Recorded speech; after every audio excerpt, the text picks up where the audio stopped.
कहानी ईमानदारी की परख। बहुत समय पहले की बात है, एक 24 साल का युवक एक अमीर सेठ के घर नौकरी करता था।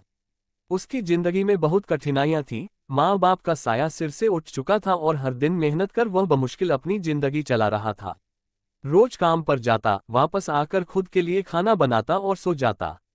एक दिन काम से लौटते समय उसने देखा कि एक बूढ़ा फकीर 3 भारी गठरियां अपनी पीठ पर लादे शहर से दूसरे शहर की ओर जा रहा है।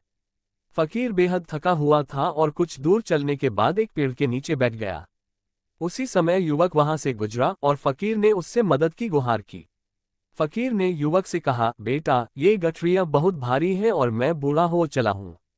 क्या तुम मेरी एक गठरी उठा सकते हो और मुझे अगले गांव तक पहुंचा सकते हो? इसके बदले में मैं तुम्हें 3 स्वर्ण मुद्राएं दूंगा। युवक ने फकीर की सहायता के लिए हामी भर दी और गठरी अपने कंधे पर रख ली। जैसे ही वह चला, उसने महसूस किया कि गठरी सचमुच बहुत भारी है।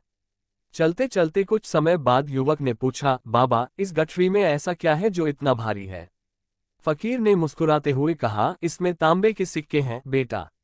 युवक ने मन ही मन सोचा कि यह फकीर व्यापारी होगा, परंतु उसने इस विचार को छोड़ दिया और आगे बढ़ता रहा। कुछ दूरी पर पहुंचकर एक नदी सामने आ गई। फकीर ने फिर युवक से अनुरोध किया कि वह उसकी दूसरी गठरी भी उठा ले।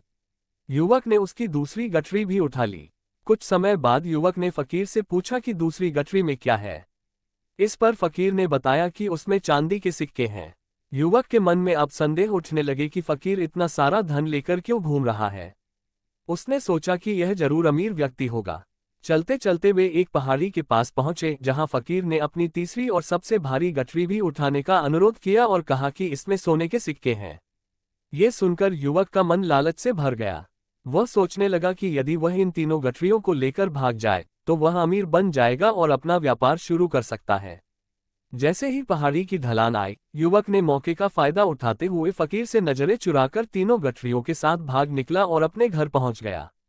घर पहुंचते ही उसने खुशी खुशी गठरियां खोलीं, परंतु वह हैरान रह गया क्योंकि तीनों गठरियों में केवल लोहे के जंग लगे हुए सिक्के थे।